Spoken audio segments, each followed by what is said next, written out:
Hello, it's Phillip Taylor speaking from Richmond Green Chambers in London. I'm reviewing a book today which is slightly different from the normal books I do. It's one that I've been wanting to review for some time, but I couldn't see the work in its original language, so I'm very grateful that it's now been translated into English. It's The Great Escape story from Stalag Luft III of how Jens Muller escaped. The book is here, we'll have a look at it in a minute. There's a foreword by Jon Muller, who's his son, I think, and it's introduced by Asgeir Ueland. It's part of a series of books which GREENHILL books have published, and I gave it a title, An Inspiring Successful Home Run to the Free World. And I think it's very important to bear in mind that this book is about someone who successfully escaped. Because of the tragedy involved with the Great Escape itself. Obviously we have to think of what the Germans did by committing these atrocious murders, but at the same time we must remember that some people did succeed in escaping, 3 in total, and Jens Muller and Sergeant Bergsland were the 2 who escaped together. There's the front of the book there. It's not a big book, this one. There's the spine, and then there's a picture at the back. You can see the author there on the side. Just opening the book up, there's some information about him there again, and at the front there's some general information which I'm going to actually use a little bit in this review. I wanted to show the book though because I just thought it was such an important one. There's the actual front page. Then you've got some basic information about what happened to him. It's a short memoir, it's not a long memoir at all. And then going through, it's one that is worth reading. I would say that some of the factual information that was produced and given in the book has actually turned out to not be quite correct. So they have actually altered that. But you've got some nice photographs here, which I've never seen before. I'm not going to show all of them. You can get an idea of what it looked like.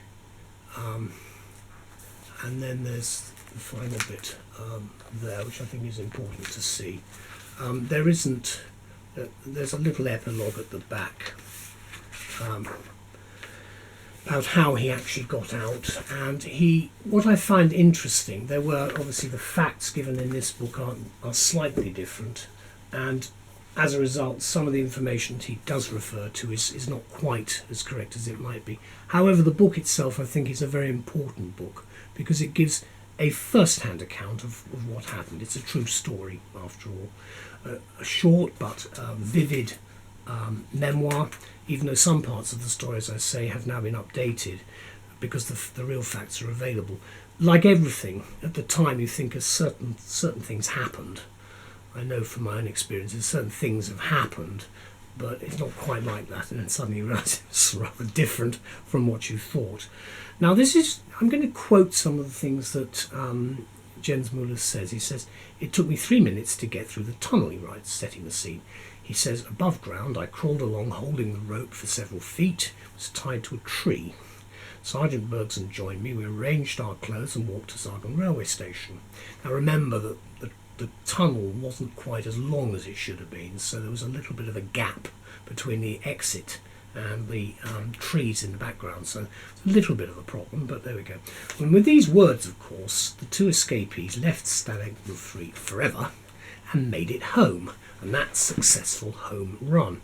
What we found so interesting about this short translation, at last, of Muller's and Bergsland's stories, the way they explain what happened. Because Muller writes that Bergsland was wearing a civilian suit which he'd made for himself, converted from a Royal Marine uniform, with an RAF overcoat slightly altered, with black leather sewn over the buttons. It's amazing how they got away with it, because obviously the colours are slightly different, but however he was also wearing a black RAF tie with no hat, and he carried a small suitcase which had been sent from Norway. And of course, being Norwegians, that of itself would not necessarily make them look very very clear English escaping persons, if you can put it that way. Obviously in the bag he had Norwegian toothpaste and soap, so everything was fairly sort of nice and clearly valid. plus 163 Reichsmark given to him by the escape committee. He said, we caught the train to Frankfurt and Oder. The purpose was stated that we were Norwegian electricians from the labour camp in Frankfurt working in the vicinity of Sagan. And Muller was one of only 3 people, as I say, who escaped. And it became obviously a famous film called The Great Escape. He was number 43, according to this book, out of the tunnel. And it depends on who you believe, but there's a list of each number.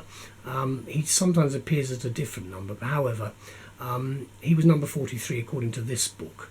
And with Bergsland, he stowed away on a ship to Gothenburg. Now, Sergeant Bergsland obviously he's not written a memoir, and there are reasons for that. He had a slightly different name. He was known as Rocky Rockland in the camp because he had to protect his family because of the way the Germans behaved to people who they obviously had under that they were able to bully, basically humiliate and kill. Now, what the escapees did is they sought out the British consul when they got to Gothenburg, and they were flown to Stockholm and then to Scotland. Can I say in the book that the detail, it sounds so simple, but actually it must have been incredibly nerve-wracking because they didn't know whether they were going to get on board, and of course the ship was searched, but they weren't found. So they were, I think, actually pretty lucky. And obviously when they got to Scotland, they went to London and then to Canada. And the book that Jens Muller wrote was titled Tre kom Tilbake, 3 Came Back, which was basically his story of how they had successfully made it. And the first translation of the book into English corrects what they do say in the blurb here. The impression set in the film and by Charles Bronson that the men who escaped successfully were all Americans and an Australian. Not true. Obviously, actually, in the book, they had to cut the corners. As Sidney Dow said, it's a good film, but you've got to consider that if you showed the reality, it would be appalling. So you can't do that. And what I like about the book so much is that we've got this work because it's a vivid, informative memoir where he details what life in the camp was like, how the escapes were planned. Some of it he got wrong, and also tells about his personal breakout and the success in reaching RAF Lucas, a lovely Scottish Royal Air Force base in Scotland. The date of the hardback is given as the 30th of April 2019, and Jens died in 1999, but I'm so glad that we have this book. I'll just show it to you again. There he is at the back there, and a nice picture of him here. Very brave man, as they all were, and I think it's a tribute. I'm just a little saddened with this book. I'm just showing the pictures again. That some of the information is clearly wrong, although if you know about the story and various other aspects of what happened, you'll just realise that was the way it was at the time. But a very big thank you to the Muller family for producing this, and I'm very grateful to have it.